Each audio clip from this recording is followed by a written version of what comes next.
Hyderabad central యూనివర్సిటీలో విద్యార్థుల ఆందోళనపై కేంద్ర మంత్రి బండి సంజయ్ స్పందించారు. విద్యార్థులపై చర్యలు ఖండించారు. స్టూడెంట్స్ పై లాఠీ చార్జ్ చేయడం దారుణమన్నారు. సోమవారం మీడియాతో కేంద్ర మంత్రి మాట్లాడుతూ హెచ్సియు భూములకు సంబంధించి మీడియాలో వచ్చిన దృశ్యాలు చూసి తెలంగాణ సమాజంలో బాధపడని వ్యక్తి లేడన్నారు. విద్యార్థులను మానవత్వం లేకుండా లాక్కెళ్లడం దారుణమన్నారు. హెచ్సియులో ఒక భయానక వాతావరణాన్ని సృష్టించారన్నారు.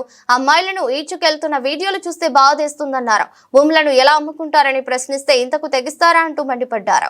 చుట్టుపట్టి గుంజుకపోతే కాలు చేతులు ఉంటాయా ఇరుగుతాయా అనేటువంటి ఒక భయానక వాతావరణం చూస్తాం. నేను బాధ అనిపించింది చూస్తుంటే, వీడియోలు చూస్తుంటే. గంట గుంజుకోపోతే అమ్మాయిలను పట్టుకొని గంట గుంజుకోపోతారా?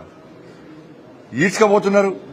కనీసం మానవత్వం ముఖ్యమంత్రి గారికి కనీసం వాళ్ళ భూములు అమ్ముకుంటారు, మా భూములు ఎందుకు అమ్ముకుంటారు అని చెప్పి ప్రశ్నించే ప్రయత్నం చేస్తే మీరు దొంగతనం లెక్క అర్ధరాత్రి దొంగల లెక్క జేసీబీలను 10 జేసీబీలు తీసుకుపోయి రాత్రి మొత్తం చెట్లు కొట్టేస్తారు. నిబంధనల విరుద్ధంగా భూమిని చదువుని చేస్తారు. విద్యార్థుల యూనివర్సిటీకి పోయి మీరు ఏ అధికారంతో మీరు పోతున్నారు? మా భూములు, మా యూనివర్సిటీ భూములు అమ్మకండి అని చెప్పి ఆపే ప్రయత్నం చేస్తే వాళ్ళని గొడ్లను నేను చాలా బాగా అనిపించింది. నేను చూస్తుంటే ఆ చిన్న అమ్మాయిలను గుంజుకోబోతుంటే ప్రతి ఒక్కరు ఏడిచారు. ఆ వీడియోలు చూసినా ప్రతి ఒక్కరు ఏడిచారు. మానవత్వంలో మాత్రం ఏడిచారు. ఇక మానవత్వంలో కాంగ్రెస్ వాళ్ళు మాత్రం అది గొప్ప చెప్పుకుంటారు. వాళ్ళు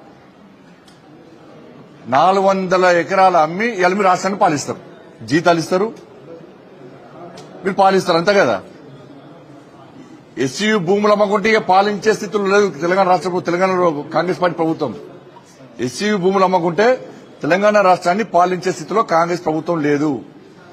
ఈ నెల గడవాలంటే ఎస్సీయూ భూములు అమ్మాలి, 1000 కోట్లు సంపాదించాలి, 50,000 కోట్ల దాకా సంపాదించుకోవాలి.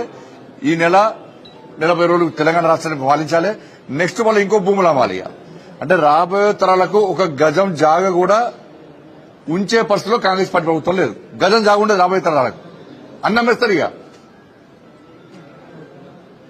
అంటే ఏవీవీపీ కార్యకర్తలను అడ్డుకుంటే ఆందోళన చేస్తే రాత్రి ఎత్తుకపోయారు, పోలీస్ స్టేషన్ లోపల కొట్టారు. ఏవీపీ కార్యకర్తలు 3 పోలీస్ స్టేషన్ లోపల కొట్టారు. ఒక కార్యకర్తను రాత్రి కూడా వదిలిపెట్టలే. అర్ధరాత్రి కొంతమంది వదిలిపెట్టారు, ఇంకో 2 కార్యకర్తలు రాత్రి కూడా వదిలిపెట్టలే. ఇంత ఘోరమైన అరాచకమా? బీఆర్ఎస్ పార్టీ కంటే ఎక్కువ అరాచకం కాంగ్రెస్ పార్టీలో.